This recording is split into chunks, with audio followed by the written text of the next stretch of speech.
جبت عريس لقطة. بس والله كان على عيني، أنا لسه عارف من شوية خبر وحش إن أنا يا ابني هعلن إفلاسي كمان شهرين. يوسف بصدمة قال له: نعم؟ أفلست؟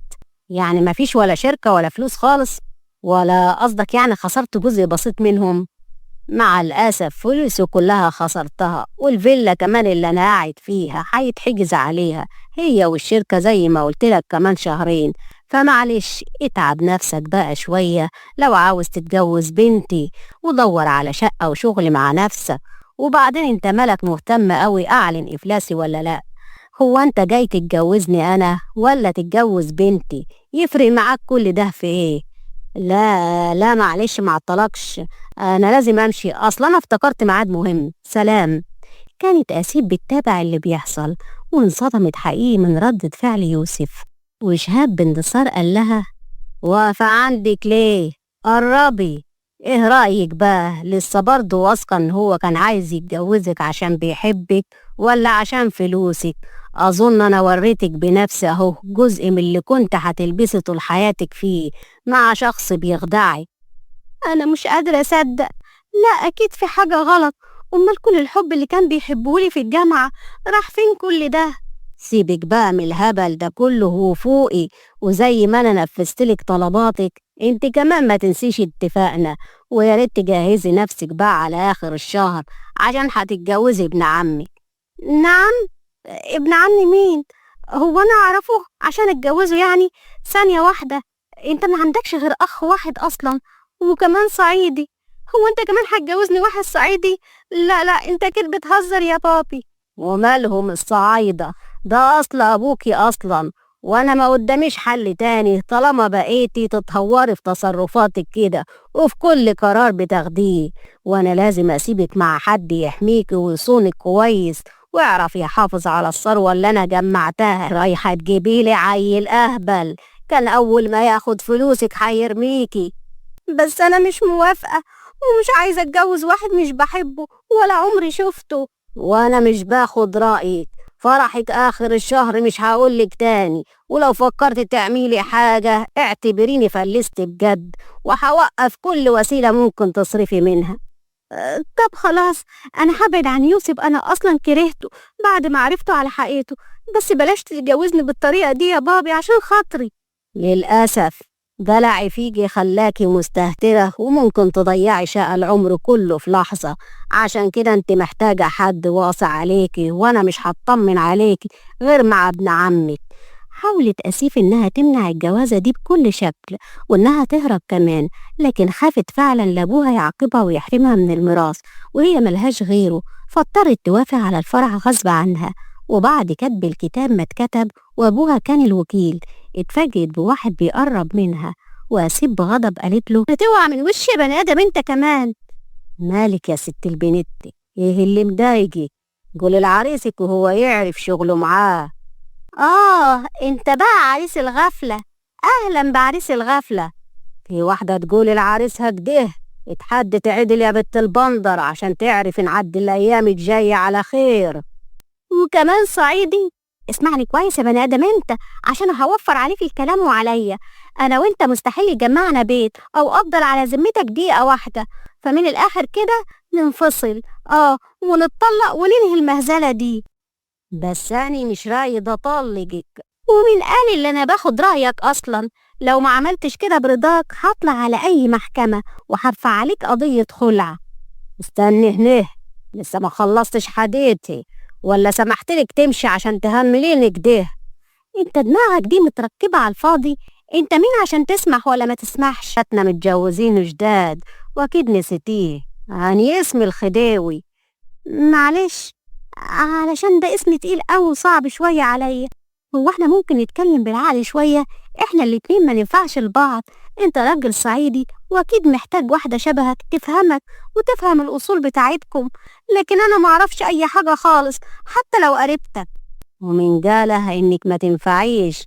تنفع ونص كمان. طالما انا اخترتك يبقى تنفعي كده ولا لا؟ يا بني آدم انت، هو عنده وخلاص. طب ايه رأيك بقى لو قلتلك ان في واحد تاني في حياتي؟ هتعمل ايه؟ الخديوي سكت شوية، وبعد كده ابتسم بشر. شايفة البلكونة اللي وراكي هناك؟ مالها؟ لو ما تعادلتيش ونطقت وتقولي كده عشان انت بتستفزيني ولا بجد يعني، حرميكي منيه من غير ما حتى ما افكر.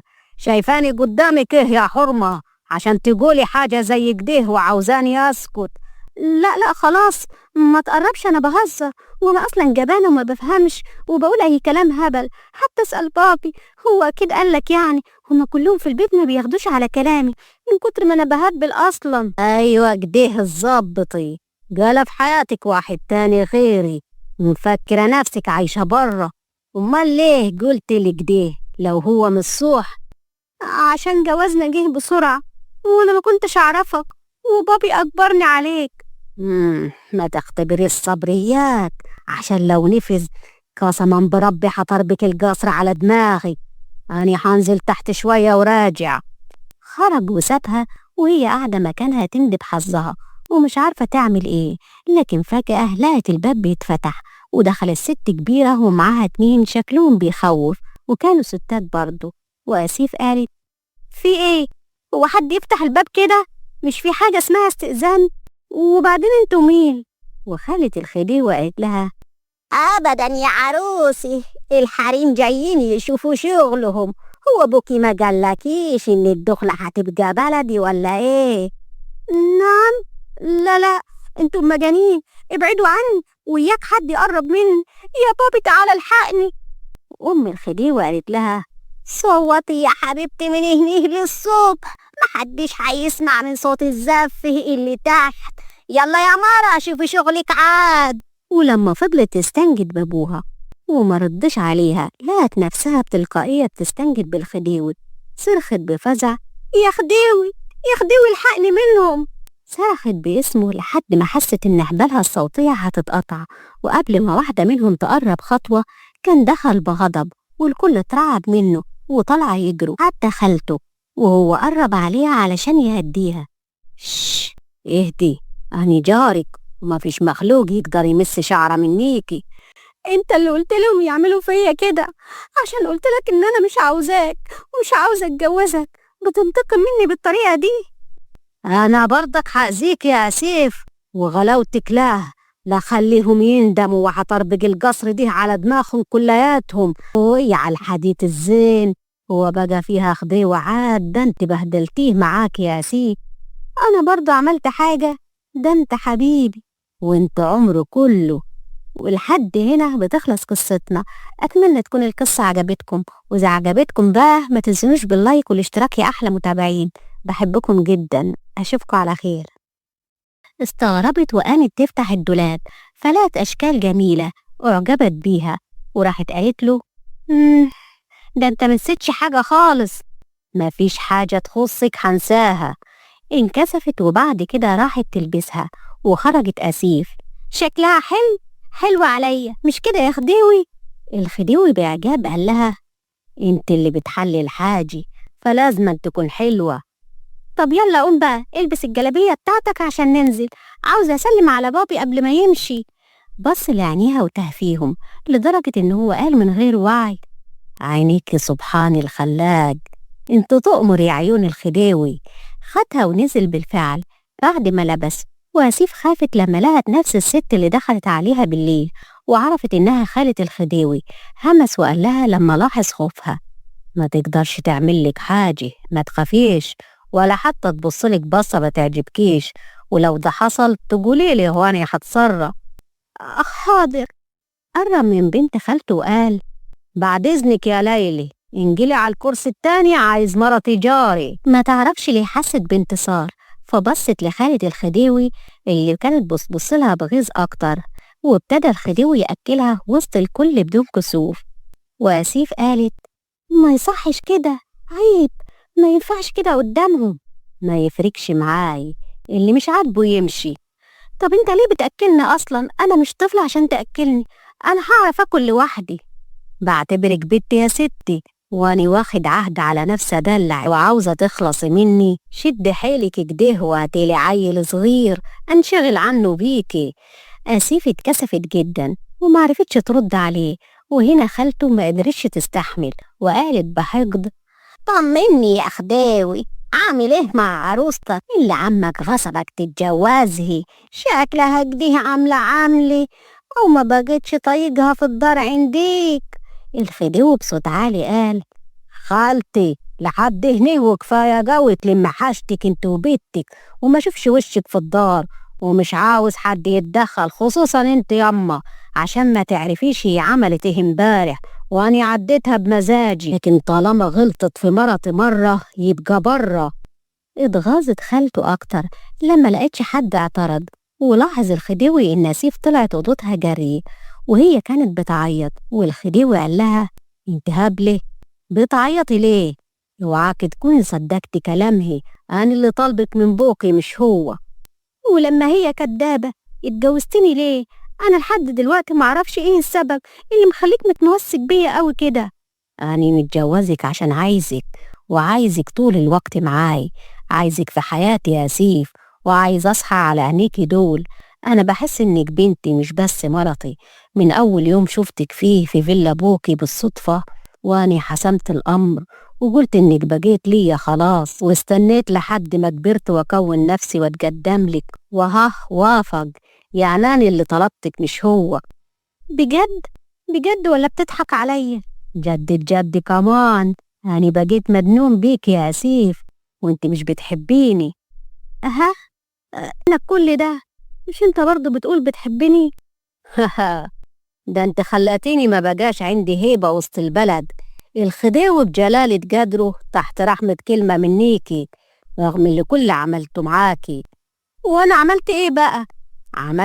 عملت ايه؟ سحرتي لي اياك، ولا معرفش طالما مش عاوزاني يبقى همليني لحالي. بقى بنتي عنديها 21 سنة لسه ما طلعتش من البيضة زي ما بيقولوا، تعمل كده في راجل الكل بيعمل له حساب. ده انا الخديوي اللي تهزله شنبات عشان تاجي بنتي قد كده وتلففه حوالين نفسيه. بس أنا مش هضعف تاني، وخلصت لحد هنا. هو انت تقصد ايه؟ الخديوي ما ردش عليها وسابها ومشي واتجاهلها من تاني. وتاني يوم صحيت ما لقتش الخديوي جنبها، فنزلت تدور عليه.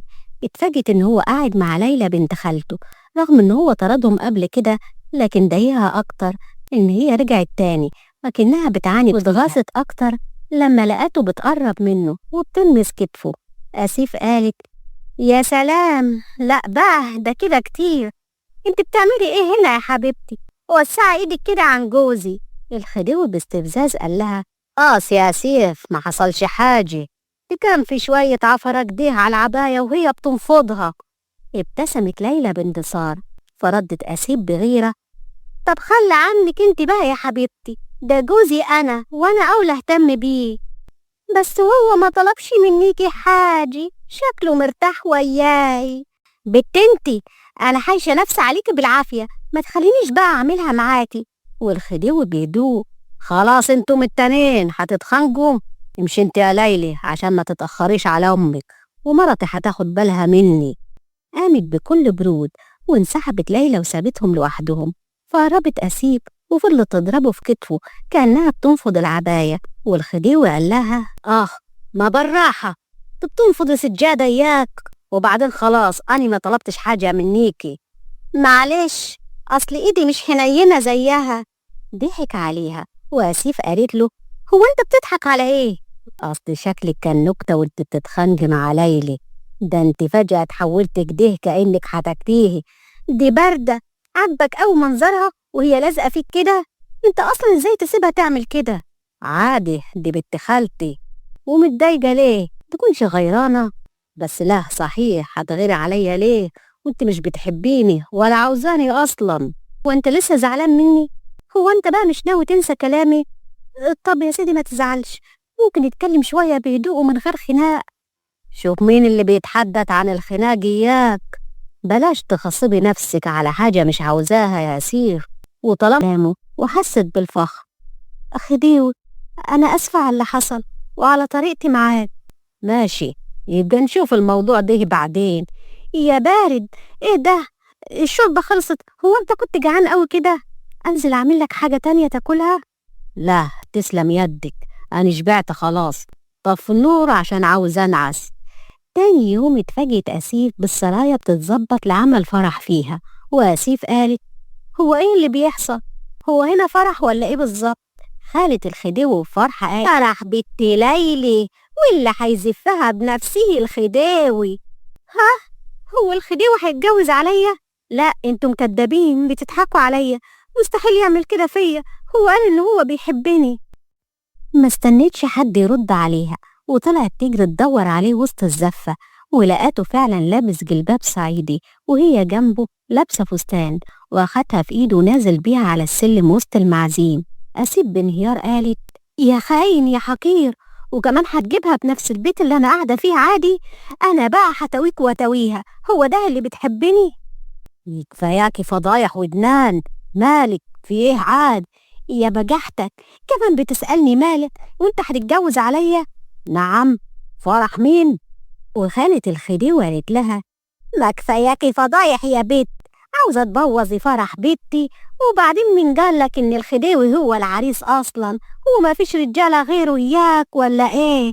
ده ابن عمتها ولسه راجع من بلاد بره، يعني عريس لقطة ومش هلاقي زيه. اسيف وهي مش مصدقة: لا ده انتوا بتضحكوا عليا تاني، انتوا قلتلي بنفسك ان هو بيزفها بنفسه، يبقى قصدك ايه؟ ان هما هيتجوزوا؟